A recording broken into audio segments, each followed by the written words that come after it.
Why are you doing this? I just became a Muslim and now I have to start defending terrorists. They will never stop. It's not about our way of life, it's something deeper. They are literally our babies, and all we can do is go in the street and scream Free Palestine? What happened to us? My guess is the Jews will have a really hard time in the near future. Since we have sent you a messenger from among yourselves, reciting to you our revelations, purifying you, teaching you the book and wisdom, and teaching you what you never knew, remember me, I will remember you, and thank me, and never be ungrateful. O believers, seek comfort in patience and prayer. God is truly with those who are patient.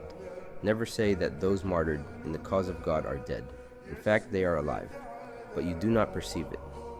We will certainly test you with a touch of fear and famine and loss of property, life, and crops. Give good news to those who patiently endure, who say when struck by a disaster, surely to God we belong, and to Him we will all return.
Whoa, whoa, whoa.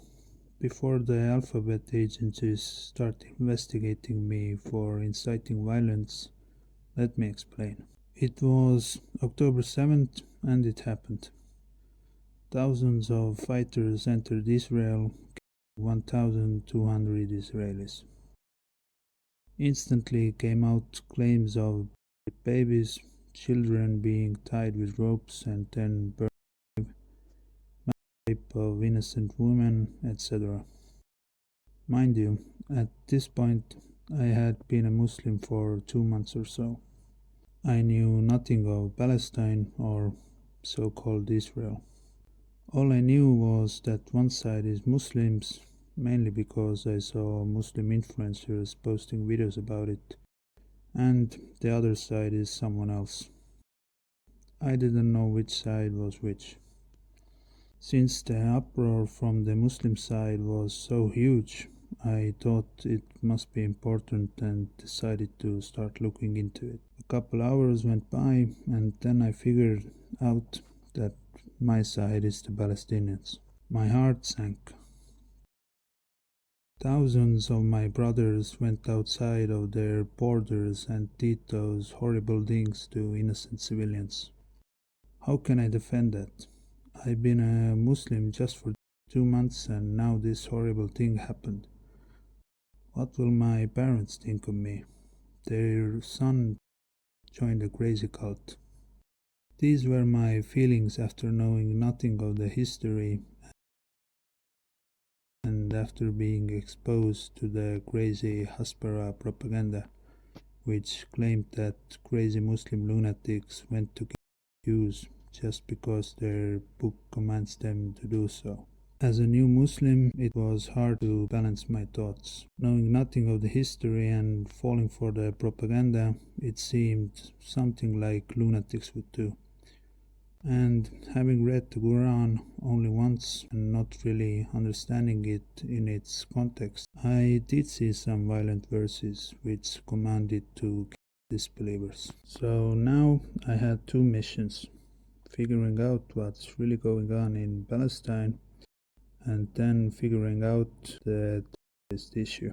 Is a good Muslim really supposed to kill disbelievers just because they follow another religion? You know, growing up in the West, you only hear two things about Muslims: their oppression of women and 9/11. When I converted to Islam 2 months prior, I always had that question in the back of my head, and I made the crucial mistake of watching career ex-Muslims to hear their side of the story, which made that doubt even bigger. But I never really took the time to look it up from Islamic sources. Maybe it was because I was scared to find out that it's true that real Muslims are supposed to do these things, and I didn't want to leave Islam because at the time of my conversion I was sure that this is the one and only truth.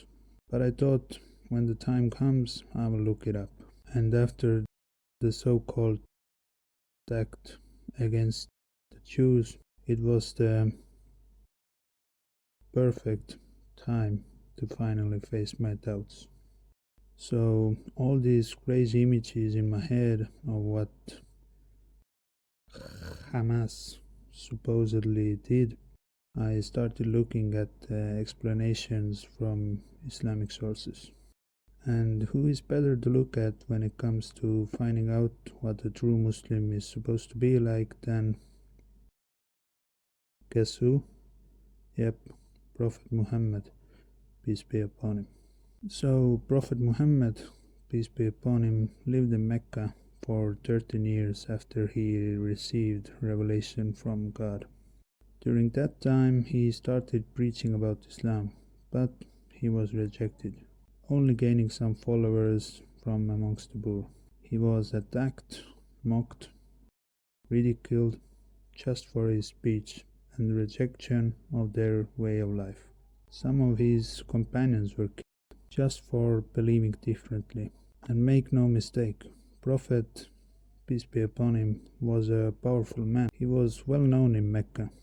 When disputes happened, he was sought after as a mediator. When people wanted someone to look after their belongings when going to travel, it was Prophet Muhammad, peace be upon him, who took care of their valuables. At the end of the day, he was called the trustworthy, the honest.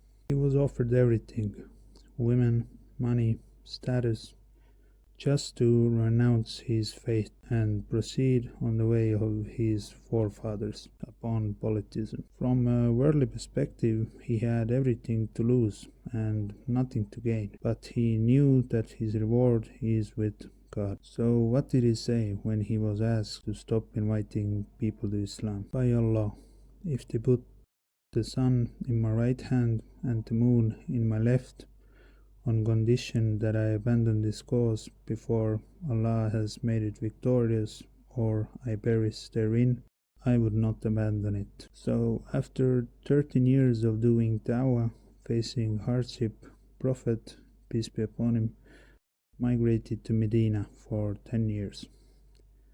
During the time at Medina, there were many battles where Meccans wanted to get rid of the Prophet, peace be upon him, because they feared that Muslims would threaten their economic, social and political power, which were based on politism, degeneracy and tribalism. They saw that Medinans were receptive to Prophet's, peace be upon him, message. So after 10 years in Medina, when Prophet, peace be upon him, gained popularity and power, he went to conquer Mecca. The same Mecca where people tried to kill him. The same Mecca where a woman was tortured and then killed after she refused to denounce Islam. The same Mecca where camel intestines were thrown on the Prophet, peace be upon him, while he was in prostration. So with an army of 10,000 he conquered it. What did he do to those people? What did he say to them? I say to you, as Joseph said to his brothers, no blame upon you today. Allah will forgive you, for He is the most merciful of the merciful. La ilaha illallah. Does this sound like something a would do? Could you do it? Could you forgive? Could anyone? I know for sure that I couldn't. But that's why there's not 2 billion people who are trying to imitate me in everything. In the way we talk, act, walk, teach, even in the way we use the toilet and eat food. That is our prophet. Peace and blessings of God be upon him. So now I had gotten rid of my doubt about him, thanks to this story, among many other sayings of the Prophet, peace be upon him, and Quran verses. Now it was time to go and figure out what is happening in Palestine. You know, I wanted to be intellectually honest. I'm going to learn about the history from someone who doesn't have a horse in the race. I'm not going to pick information from Muslim or Jewish sources. After watching a couple documentaries, reading many articles and many human rights resolutions, it was crystal clear. A bunch of Europeans escaped the anti-Semitic Europe and they were welcomed in. Then they started acting like Westerners do. Acting like they own the place. Then after the Brits, who had control over the land, at that time called the British Mandate of Palestine, promised both the Arabs and Jews different things, but when they couldn't handle the internal heat, they left. Then Israel declared independence, gaining over 50% of the land.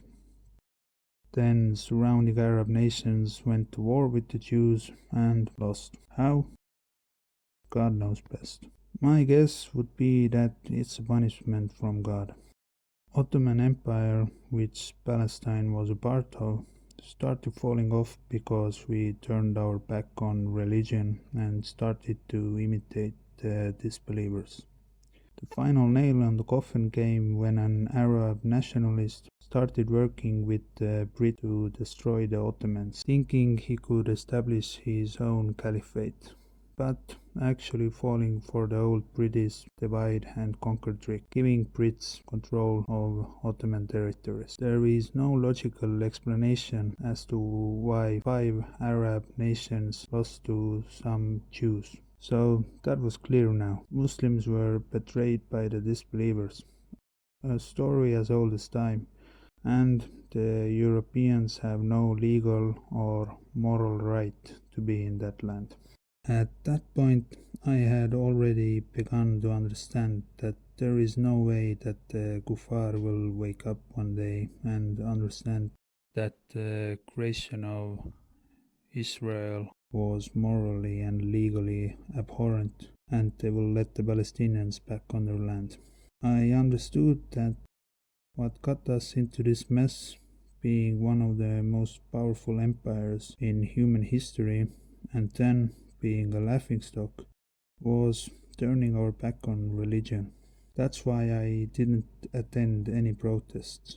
Mind you, I'm not saying that it's haram. I have neither the authority or knowledge to say that. I just find it, for a lack of a better term, ridiculous to go on the street and start protesting against murdering children. That's how far we've gotten. Our so-called leaders can figure it out themselves. Truly, welcome to Western civilization. So I prayed and I learned and I taught when opportunities came. And you know what?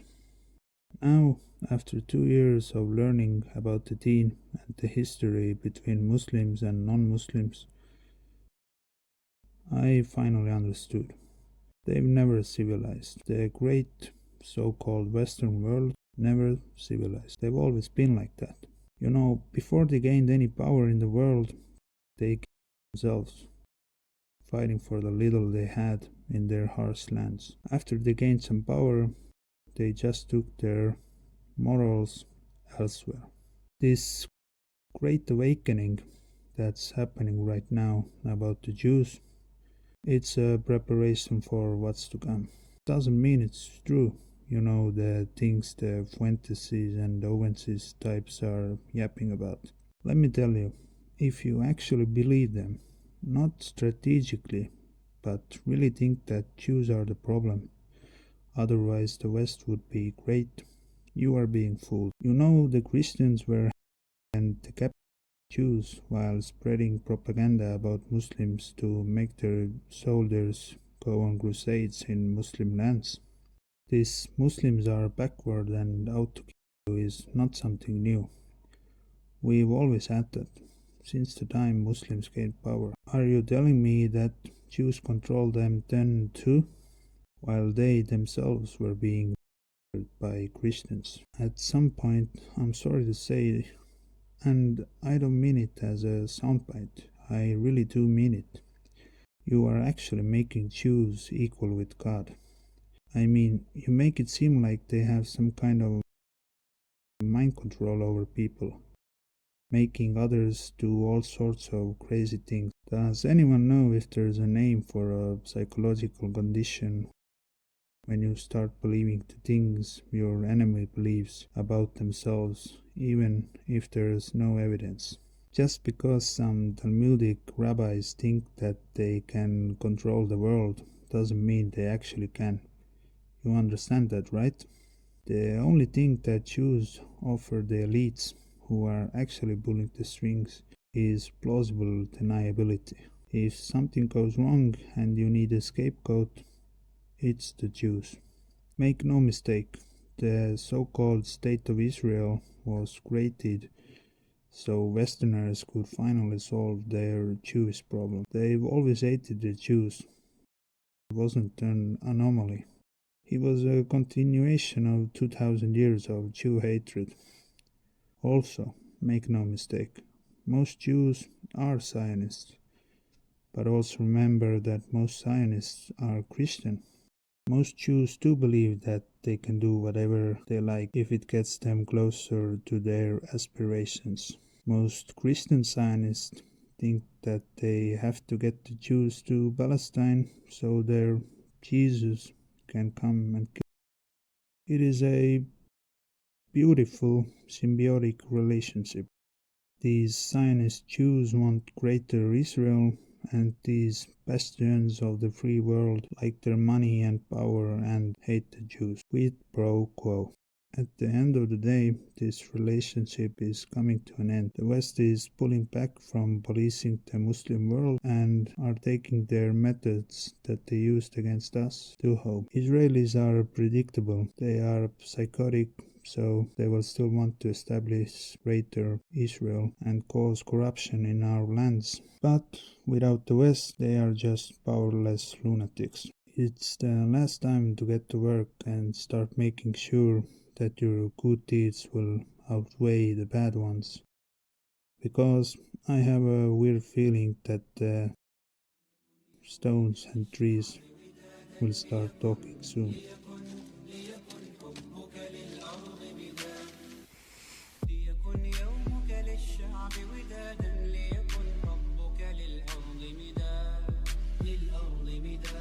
قلم أنت فكم عبرت عنها وبنيت